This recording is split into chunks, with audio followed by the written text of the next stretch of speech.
Hello everyone, I'm Brian. Today I'm reacting to Ask Swami with Swami Sarvarpiyananda, June 23rd, 2024. So this is questions and answers from June 23rd, 2024. It's a little bit old, but I'm kind of curious. I haven't done one of these in a while. I'm curious as to the question that's asked during this time. This was during New York. Oh man, I just thought of something. I will not say that just yet because I'm going to look in this video log and see if I can't find it anyways. But anyways, I'm kind of curious as to what the questions are asked during this time period. So let's go and get started.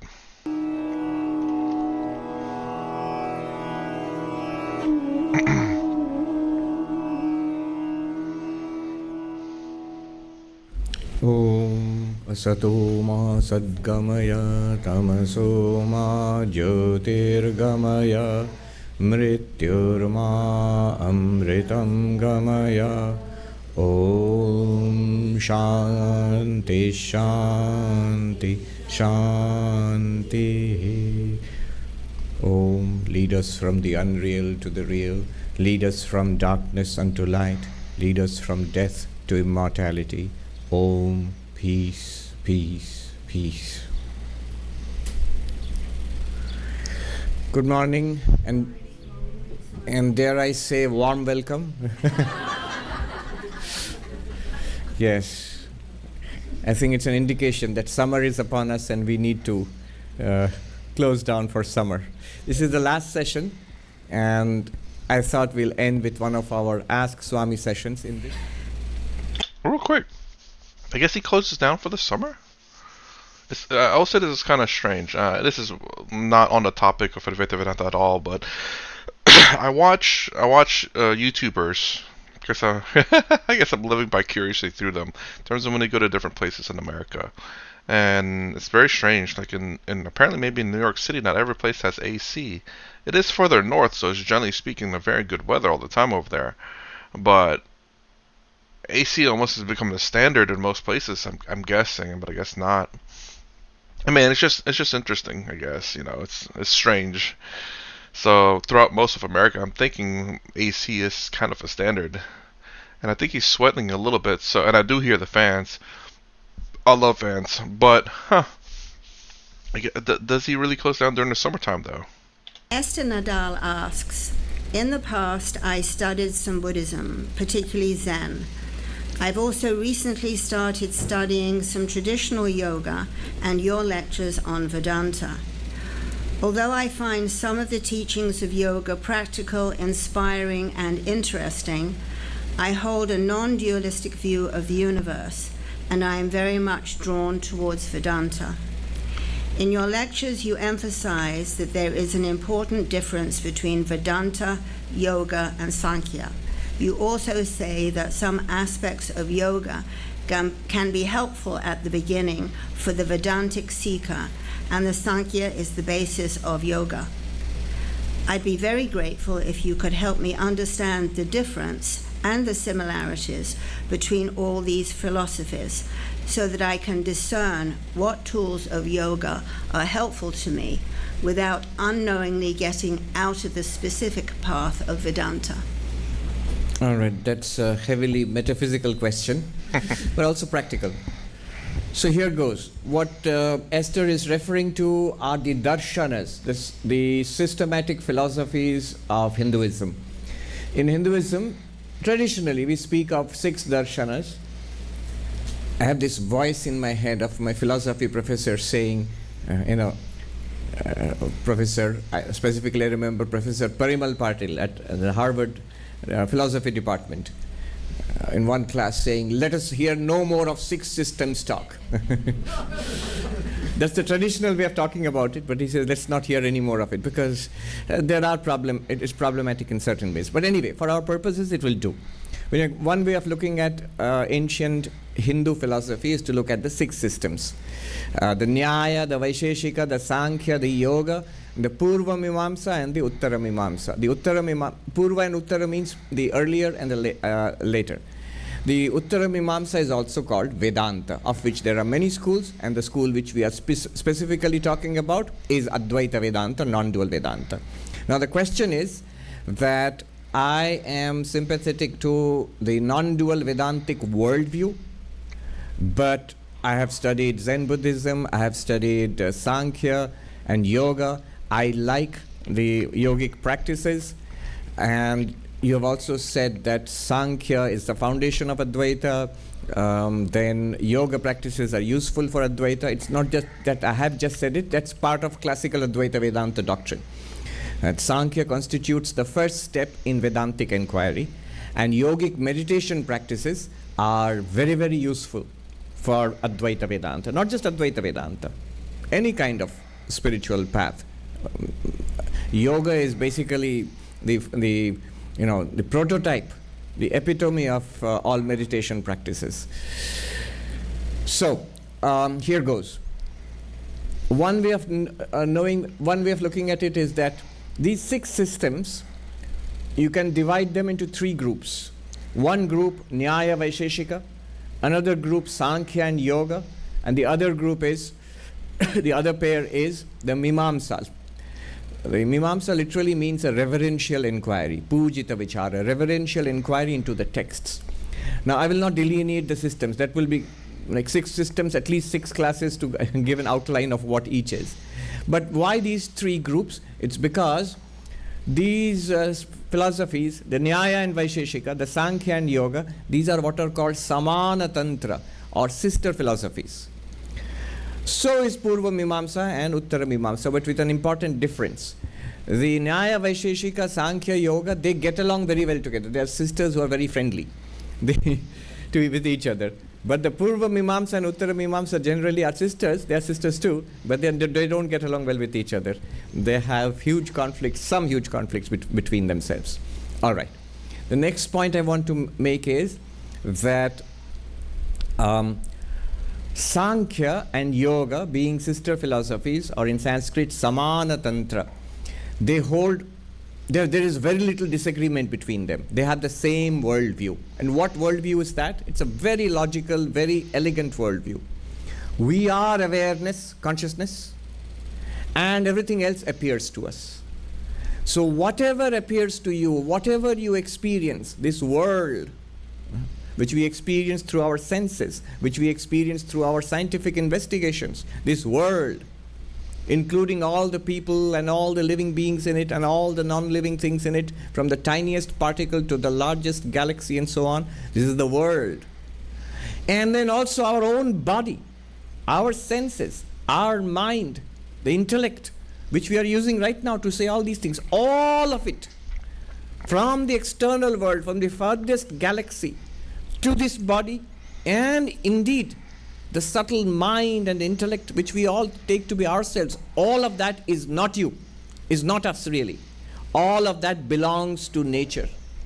In Sanskrit it is called, in Sankhya it is called Prakriti, nature. Real quick, that is the idea I was getting at about AI. Sorry to bring this up. So essentially, this is one of the arguments I would have. Now, my biggest thing is, why is this separate from Advaita Vedanta, and the 2 yoga and what he's talking about here? Excuse me. So anyways, so essentially this body, this mind, this brain, everything is part of Prakriti. I'm saying that wrong. It's part of nature. Only the consciousness itself is something that's not part of nature, which is who we are. So the same thing can be said with an AI robot, because our brain is, in a sense, AI in itself. And then when you put consciousness to it, because nothing is separate from consciousness. I'm sorry I keep bringing this up, but this is something I've been wanting to completely say in a nice little neat package and deliver to my audience, and then have you guys destroy the living crap out of my argument if you can. But you have to make a very good argument, obviously. So my argument is kind of like this right here, where even he's saying that our brain, our mind, our intellect is all part of nature. Same thing with the robot. Nothing in the robot it's all part of nature. We created it for sure. We program it, but it's still all part of nature. Kind of like how our brain programs itself. AI can do that eventually. The only difference between Well, us and AI, we're just um, organic versus inorganic. Um, like you could say, like dogs and cats, those are organics. We don't have to build those, but they're not human, but they have consciousness, right? Rocks have consciousness. This pen has consciousness, but it just can't be aware. It has no senses to identify or to do things in the nature. Animals do. They have senses. Robots will. They can have senses. Emotion isn't the only thing that makes humans humans, because animals have emotions. We can program robots to have emotions. Not all humans have emotions. So saying emotions is part of being human, there are humans out there who have no emotions. I think when they do, they forgot what they called that. I think I've heard that they essentially, I don't know if they lose all their emotions, but I remember when I watched the YouTube video about it, it's like they say that the person's changed. They're no longer the same person, even though they remember all the same things. They speak, they talk, they do the same things. It's just because of that severing of the frontal lobe, I believe it was. It all of a sudden the person's just different, and they don't get mad or anything like this. Like they're emotionless, I guess. I think, if I remember correctly. But again, this is the argument I would make in terms of how AI is also like us in a sense. It's just that they're inorganic and we're organic. You can say what it takes to be human is organic. It's not, because animals are organic, plants are organic as well. So All of this is nature. Then what am I? I am consciousness. I am awareness. You are consciousness. You are awareness. This clear distinction between awareness and object. Under object falls all of nature, from physical nature up to subtle nature like mind and intellect. Everything. Whatever can be experienced, whatever can be objectified is nature, Prakriti. And that to which all experiences happen, you, I, we are consciousness. So this is the fundamental principle of the Sankhya worldview, that it is a dualistic worldview. Notice, finally there are two realities. Finally, there is consciousness and there is matter. There is consciousness, matter. Prakriti, which is nature, and Purusha, which is consciousness. In addition, Sankhya also says there are many Purushas, many consciousnesses, if I may so use that term. So we are all consciousness, but we are all different consciousness, individual, separate from each other. This is called Bahupurushavada, many consciousnesses, many souls, many Atmans, many selves. So this is the Sankhyan worldview. Very logical and elegant, because if you look at it, that's how we experience life. I am aware and I'm aware of stuff. That's life. That's life. What else is life? I'm aware and I'm aware of things, this, that, everything. Enjoyment, suffering, objects, body, other people. This is life. Now, this goes against the Advaita, the final Advaitic understanding of non-duality. Advaita accepts this so far as it helps us to realize ourselves as pure consciousness. Sankhya helps us to distinguish ourselves from body and mind, from the personality, from the limited personality, and see ourselves as an impersonal consciousness, interacting with and through this body-mind. So we are this impersonal consciousness, also known as pure consciousness. Up to this, Vedanta is on board with Sankhya. And the Sankhyan analysis is very, very useful for Vedanta. Vedanta uses this analysis. In fact, what I teach sometimes, Drig, Drishya, Viveka, all of that is Sankhyan analysis, basically. However, Vedanta goes further. It asks the further question, what is the relationship between consciousness and matter? What is the relationship between Purusha and Prakriti? Sankhya will say, I told you, they are different. You interact with it, but they are different from each other. Vedanta will, I will not say how, but it goes further using reasoning, Shruti, that is the Upanishadic testimony, reasoning, Yukti, and Anubhuti, experience, to show that they are not separate. They are not separate. They are not distinct. Ultimately, there is one underlying reality which appears as the knower and the known, as the subject and the object. And that reality is consciousness itself. So what you call nature and object is actually nothing apart from that reality. And how so? That is the whole of the Advaita Vedanta. We will not go into it, but this is the big distinction. Sankhya is dualistic, Advaita is monistic or non-dualistic. And how dualistic? Prakriti Purusha, consciousness and matter. How non-dualistic? Consciousness only. Consciousness only. Even matter is ultimately nothing but consciousness in the Advaitic worldview. Yoga. Yoga takes the Sankhyan worldview, and yoga develops extraordinary meditation techniques. Even the Buddha learned yoga. And Sankhya, if you see the descriptions of what he learned from his teachers, you will find some kind of proto-Sankhya, proto-yoga there, which later, of course, Buddha and his followers, Buddhists over thousands of years, developed into very sophisticated meditation techniques. So yoga is very famous for its meditation techniques. What Vedanta does is, of course, it rejects the dualistic worldview of yoga, which is the same as the Sankhyan worldview.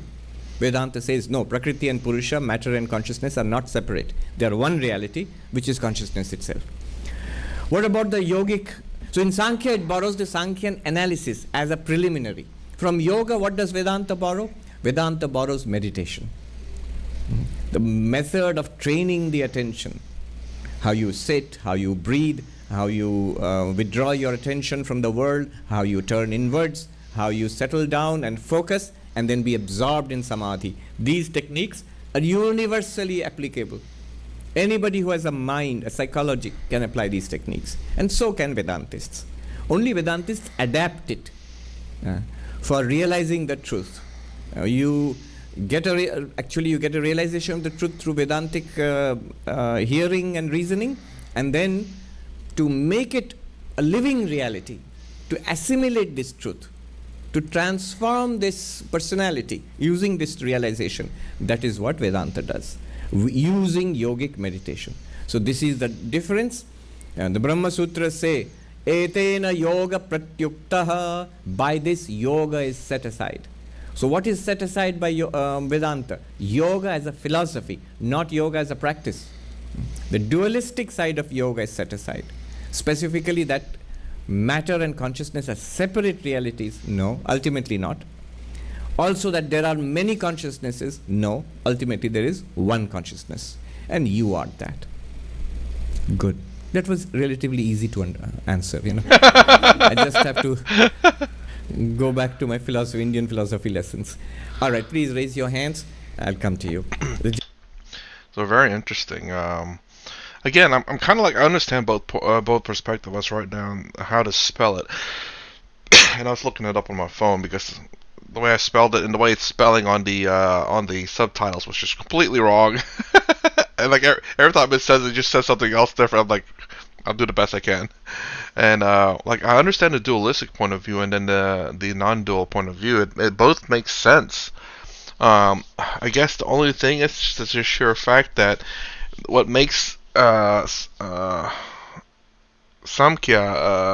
more, how do I say, more believable, more understanding, I guess that's the better word for it, more understanding, is because I'm only ever aware of my own consciousness. I'm not aware of your consciousness, you're not aware of my consciousness, I'm not aware of Swami's consciousness here.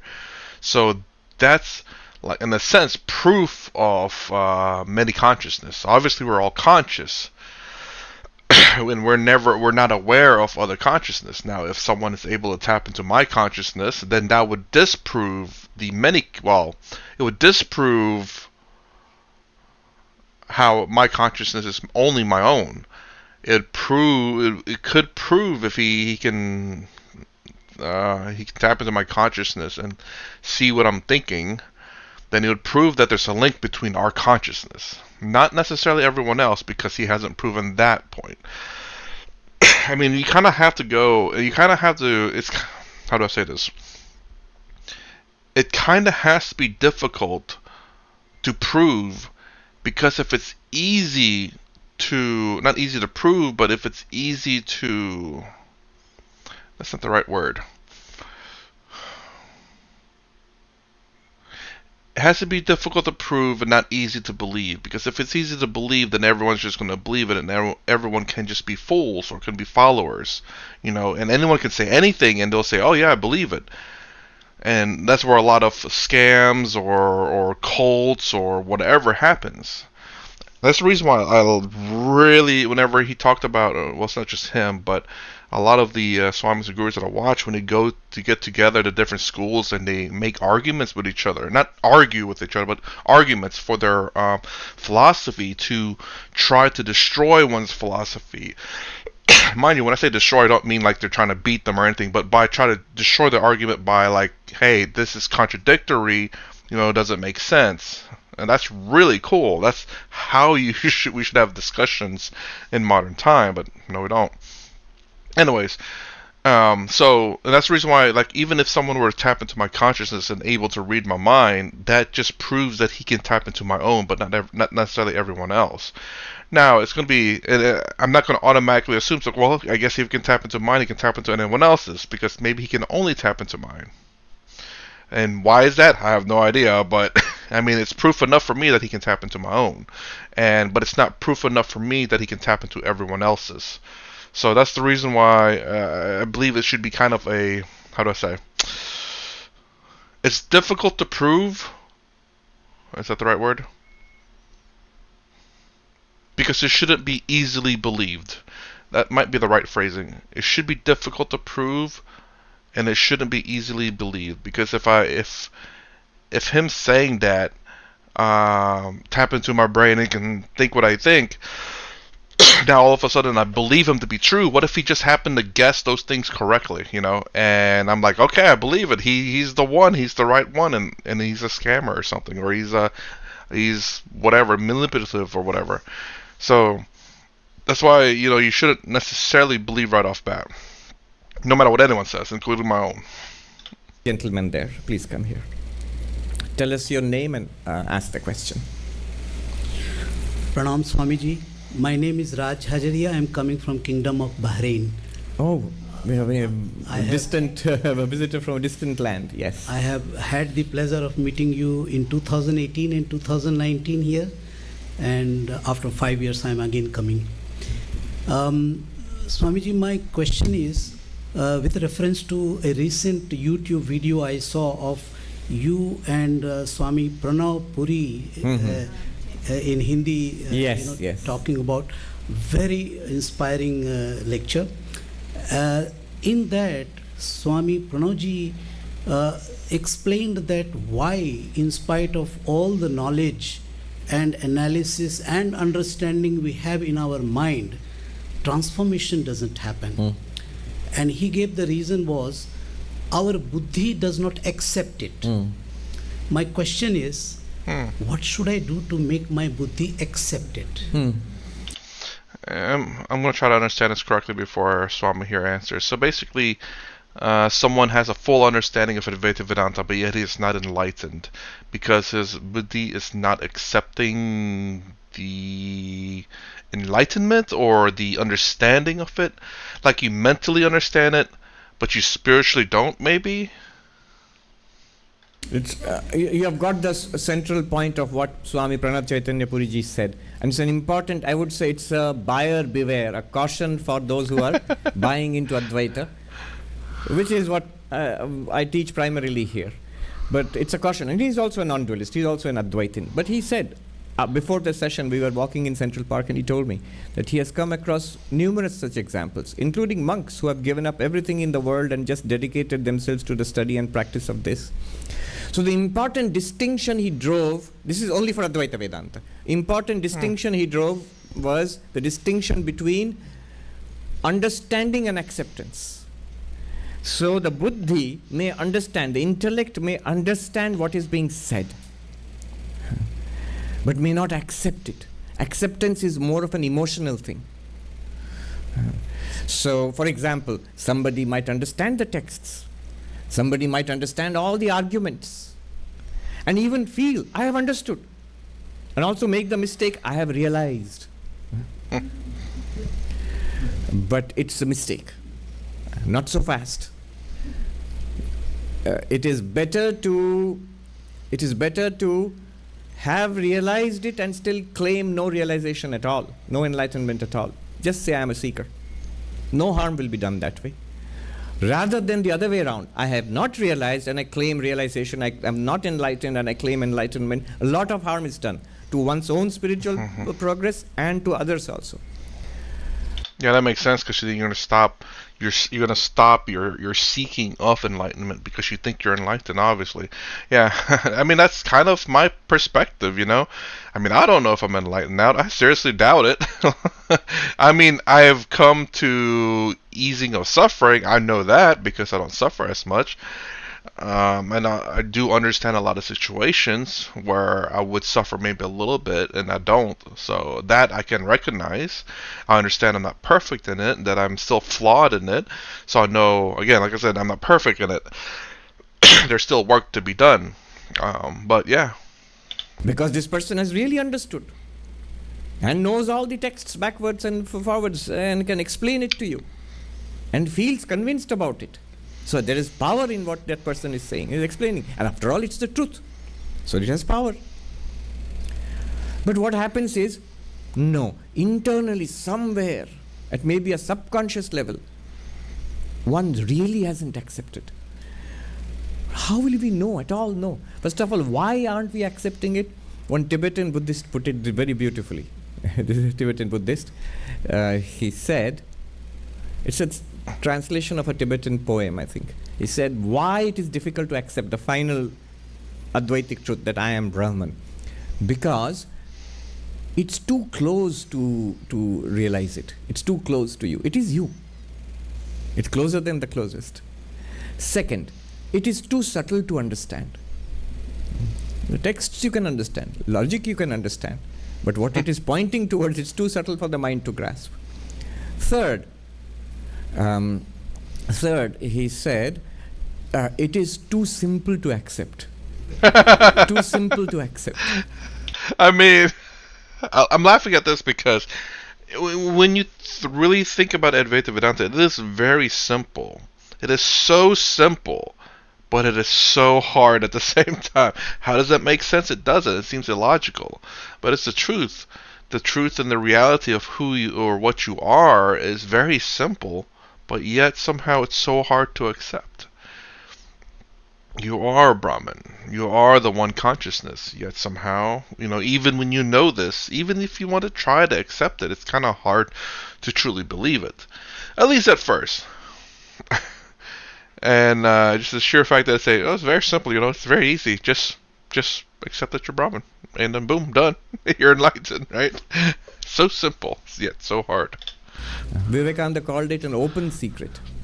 It's secret, but it's very open also. Once you get it, you'll see it's always been there. It's staring at our face all the time. It's too simple to accept. And finally, he said, it's too good to believe. So 4 things. That it is too close to you for you to see it. And then it is too subtle for the mind to understand it. It is too simple to accept it. That is the one for me. Too simple to accept it. Not necessarily that I'm struggling with that. Too subtle for the mind to accept it. Maybe for me it's the subtle, but obviously for people who are struggling, it's too simple to accept. Maybe I can accept it to a degree, but my mind cannot accept it. So I can what? I said I accepted it, yet I reject it. I guess it's simple to accept emotionally to a degree, but my mind, is it that right? It might be a little too subtle for my mind to accept it. Emotionally, I can accept it. Something maybe along those lines. Maybe I'm half-half on each one. It's simple to accept. I do accept it, but to a certain degree. As well as it's subtle. I see it there, but not quite fully committed to it.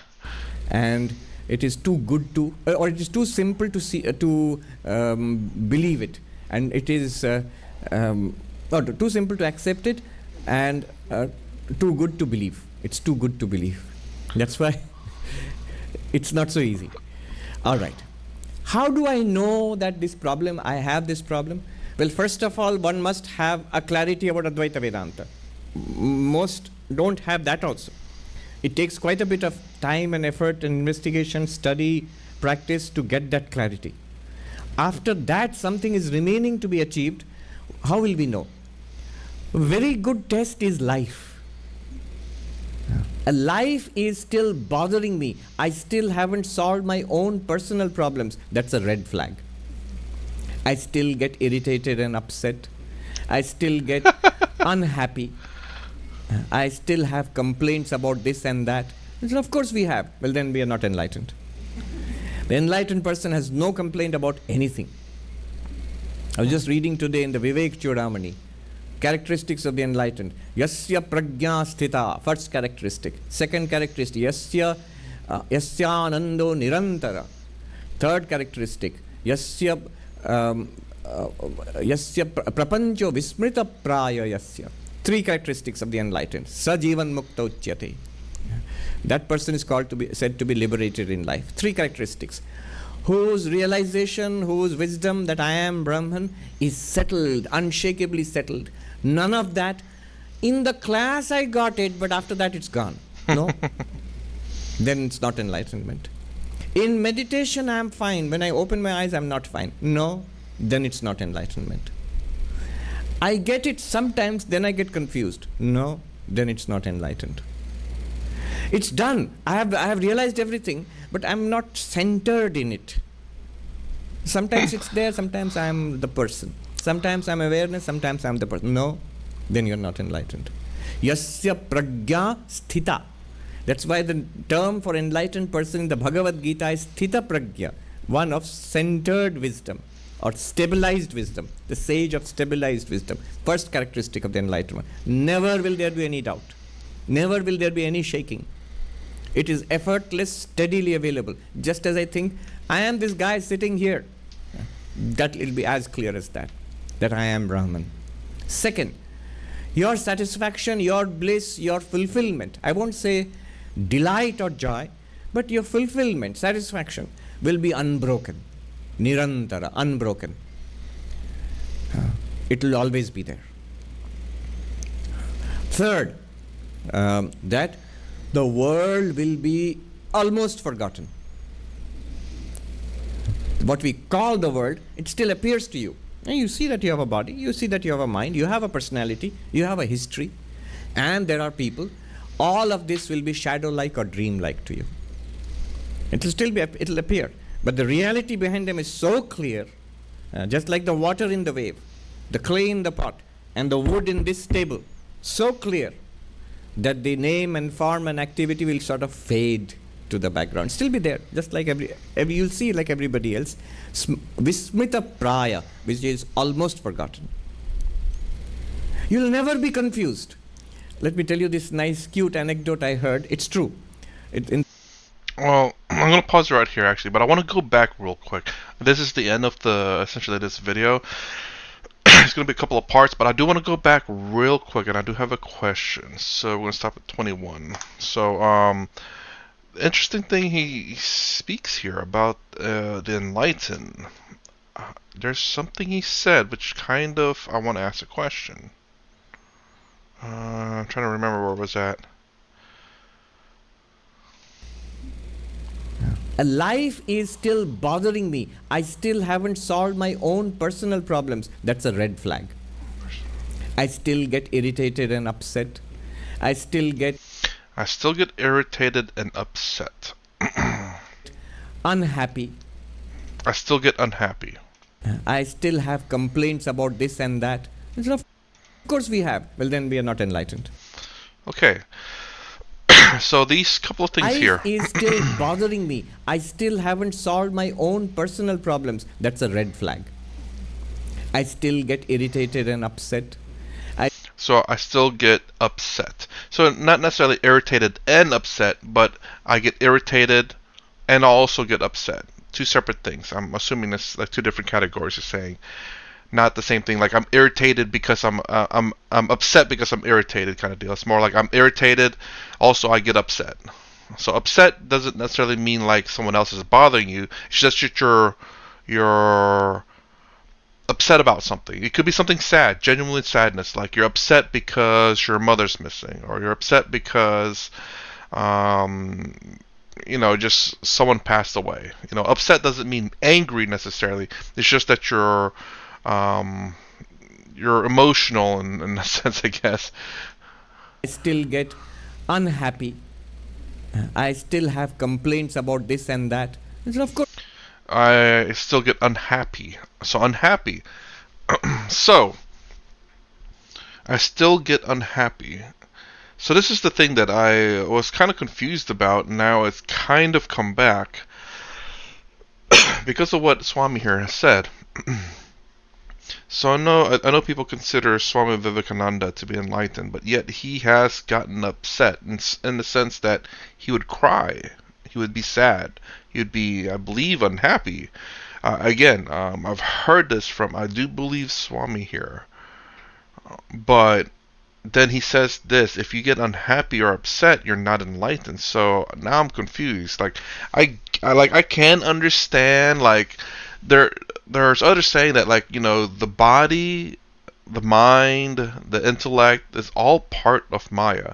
So it will always be affected by karma. It'll always be affected by emotions. But understanding your true nature will never, ever, ever be affected by any of that. When you understand that, that's when you're enlightened. But the things he's talking about here is essentially the body. Um, this is what I've always thought an enlightened being would be, where sadness, happiness are he's unaffected by these things. He has no desires for happiness or sadness. So I thought a person, it would almost seem like they're heartless whenever someone dies and they're not crying or feeling sad about it. But it's not necessarily that. Like, you don't have to cry to feel for people, or you can have an understanding of it, like how I would. Imagine if one of your best friends passed away. Like, maybe it's their time to go, and you just understand, it's like, well, we all die in this world, some sooner than others. You have that understanding, and you can accept people's death or even your own, so you don't cry from it. And you have a logic, well, part of that's still logic, but another part of logic is that the fact that, oh God, what was I thinking? That crying or being sad doesn't help the situation, so why do it? The best thing to do is just to, if you have to bury your whoever, or to move on with life, because, obviously, I would assume if your friend, it's like, stop crying about me, freaking go live life. You still are alive, if there's such thing as an afterlife. I'm sure they'd want you to stop crying, stop pouting. I'm dead. Leave me alone. Go have your life. You're still alive. Enjoy it. So, being unhappy or crying doesn't help the situation. That's the way I think about things. Like, obviously you still be sad. Not everyone can control their emotions. So, knowing that crying or weeping doesn't help, but you still may cry. So, I've always thought of enlightened people as those who are essentially emotionless because they have no desire. It's not to say they're heartless. It's just they are unaffected by emotions, I guess. But then I heard about Swami Vivekananda, who has wept as well, who has cried, who has shown his emotions for sure for the people. I was like, okay, so I had to rethink about what I thought about enlightened people. Where, okay, so the idea is you understand your true self, your Atman Brahman, that the body still is part of Maya, still part of this world, so it will still play its part. It will still feel its emotions. It still has its programming in it. Your DNA, your cells, how you feel about things is all programmed into you as you're growing up. So you will still feel these things, and it's just normal. Now here is saying, like, if you're unhappy, or I still have complaints, or what's the other one? Upset. Now all of a sudden you're not enlightened. I was like, wait a minute. That took back what I just came to understand the second time around. So is it the first time around what I believe to be true? So let me know about this one. Like, I am I'm confused about this one. So if you're enlightened, that means you're unaffected by emotions. That doesn't mean you're heartless. It just means you're not, you don't. How do I say? It does seem like you're emotionless, like you're heartless, but not that. It's just that you understand. You understand that it's not going to help by crying. You understand that people die, or people get hurt, or people move, or people just don't like you anymore, or whatever the case may be. And you have to understand that so you can accept the realities of life. People die, people move, people change. So when you have that understanding, you don't tend to have an emotional reaction, because it is just part of life. This is the reason why I push understanding. Like when someone passes away, it may be ahead of their time. Maybe you think it's ahead of the time, but the situation causes them to pass away a lot sooner than you'd hope. You'd hope to live to 155 years old, but sometimes to die much younger than that. And when you can accept the situation, it makes it easier to accept what has happened. So, anyways, let me know about this one. This one has kind of thrown my understanding of enlightenment, of an enlightened being. Let me say it that way. Now. So anyways, this is part 1 of Ask Swami with Ask Swami Sarvarpiananda. If you like my content, please consider subscribing, thumbs up, the sign down below. Thanks for watching. I will see you in the next vid.